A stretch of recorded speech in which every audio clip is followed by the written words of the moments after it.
Semangat pagi! Berjumpa kembali di pelajaran matematika. Nah, hari ini kalian akan belajar masih di materi bangun ruang sisi datar. Nah, kita hari ini akan belajar tentang prisma.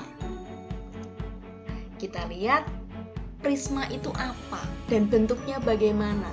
Nah, di sini saya memberi contoh ada 4 prisma. Nah, prisma itu apa sih? Prisma adalah bangun ruang yang dibatasi oleh 2 bidang berhadapan yang kongruen. Kongruen dalam arti sama dan sebangun dan saling sejajar serta bidang-bidang lain yang berpotongan menurut rusuk-rusuk yang sejajar. Jadi intinya prisma itu punya tutup. Jadi kalau tutup itu di atas ya, punya tutup dan alas yang bentuknya sama. Nah, kita lihat gambar 2. Alasnya bentuknya segitiga. Lalu atasnya atau tutupnya bentuknya apa? Segitiga juga. Oh, ternyata sama alas sama tutupnya. Berarti gambar kedua merupakan prisma. Nah, gambar yang ketiga, kita lihat. Ternyata tutup sama alas bentuknya sama. Nah, berarti intinya adalah ketika ada bangun ruang yang tutup sama alasnya itu bentuknya sama, itu merupakan prisma. Lalu jaring-jaringnya. Jaring-jaring prisma di sini yang saya contohkan adalah prisma dengan alasnya bentuknya segitiga. Nah, kalian nanti bisa mencari lebih banyak lagi.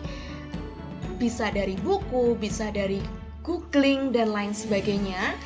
Jaring-jaring prisma yang lain. Nah, di sini saya mencontohkan yang jaring-jaring prisma yang alasnya bentuknya segitiga. Luas permukaan prisma. Di sini ada prisma yang alasnya berbentuk segitiga. Jadi kita tuliskan alasnya adalah segitiga.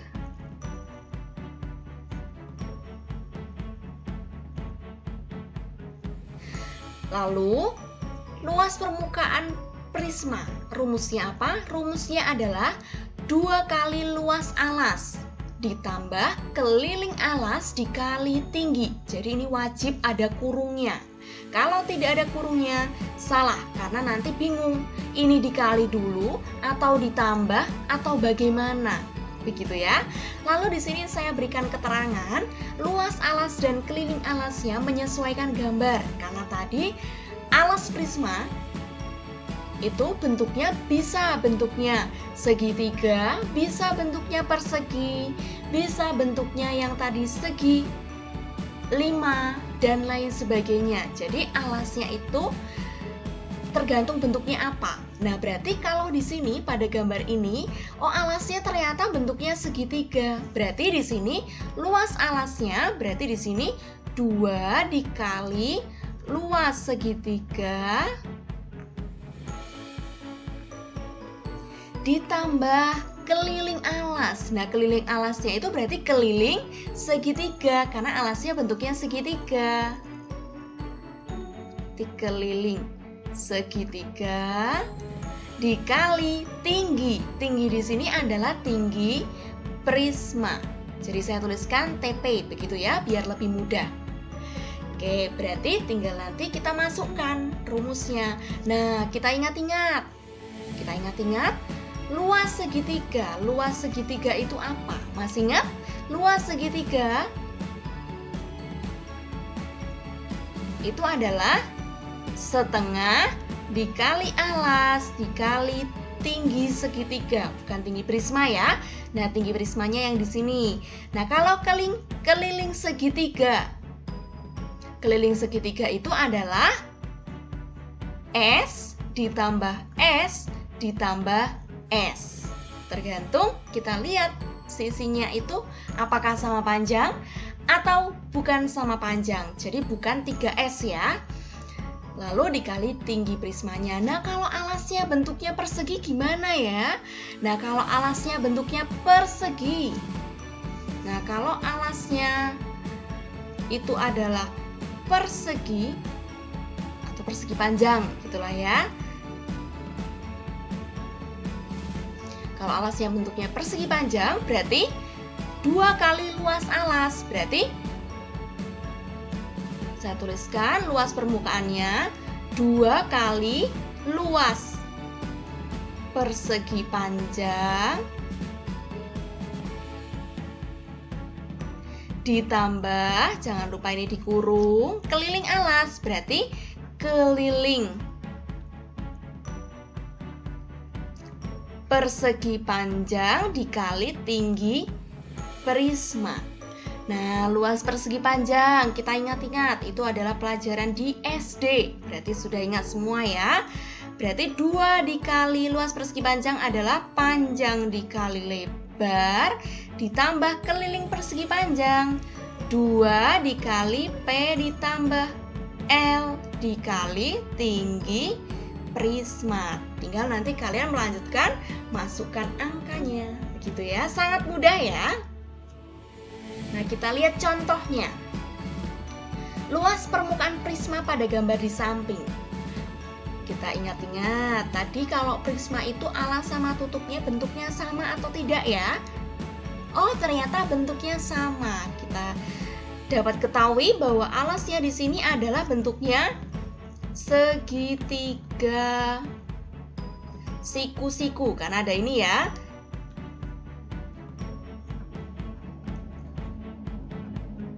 Berarti di sini luas permukaan prisma sama dengan 2 kali luas alas ditambah keliling alas dikali tinggi.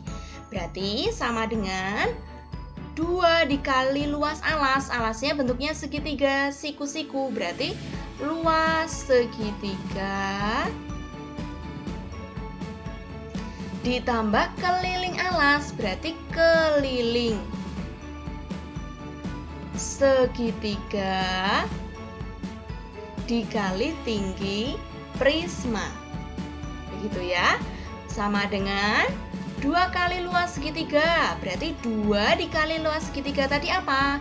Setengah dikali alas dikali tinggi ditambah keliling segitiga.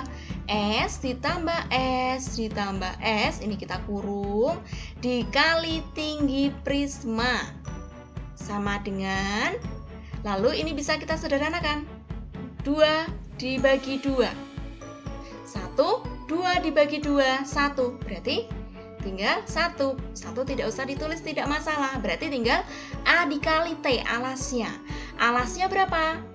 Alasnya adalah 9 cm dikali tingginya. Tingginya adalah 12 cm. Kenapa sih tingginya bukan 15? Nah, kita ingat-ingat, pada teorema Pitagoras, di depan siku-siku itu adalah sisi miring. Berarti 15 di sini adalah sisi miring, bukan tinggi maupun alasnya. Lalu ditambah sisi tambah sisi tambah sisi. Berarti 9 cm ditambah 12 cm ditambah 15 cm kurung dikali tinggi prismanya. Tinggi prismanya adalah 10, berarti dikali 10 cm. Jangan lupa kurungnya. Sama dengan 9 dikali 12, berapa itu? 108 cm persegi. Lalu ditambah 9 cm ditambah 12 cm ditambah 15 cm. Berapa itu? 36. Berarti 36 cm dikali 10 cm sama dengan 108 cm persegi ditambah 360 cm persegi sama dengan 468 cm persegi, karena di sini luas permukaan adalah cm persegi. Mudah sekali ya setelah melihat contohnya. Sekarang kita masuk ke volume prisma. Volume prisma adalah luas alas dikali tinggi, tergantung alasnya itu bentuknya apa. Oh, di sini alasnya masih bentuknya adalah segitiga. Berarti nanti luas segitiga dikali tinggi prisma. gitu ya. Kita lihat contohnya, langsung saja contohnya. Angkanya masih sama dengan yang luas permukaan tadi. Nah, berarti ini lebih simpel ya daripada yang luas permukaan ya. Berarti luas segitiga dikali tinggi prisma. Luas segitiganya adalah setengah dikali alas dikali tinggi prisma, sama dengan setengah dikali alasnya 9 cm dikali 12 cm dikali tinggi prismanya adalah 10 cm. Nah, sekarang kita sederhanakan. Ada yang bisa disederhanakan? 2 sama 12 dibagi 2 1, dibagi 2 6. 9 dikali 6 54 ditambah 01 540 cm pangkat 3 karena volume itu. Nah, selanjutnya agar kalian lebih jelas lagi, sekarang coba kalian kerjakan kegiatan 4. Kalian tuliskan di buku tulis terlebih dahulu, lalu ikuti petunjuk yang akan saya sharekan melalui LMS Socrates. Begitu dulu dari saya, tetap semangat, jaga kesehatan, jangan lupa tersenyum.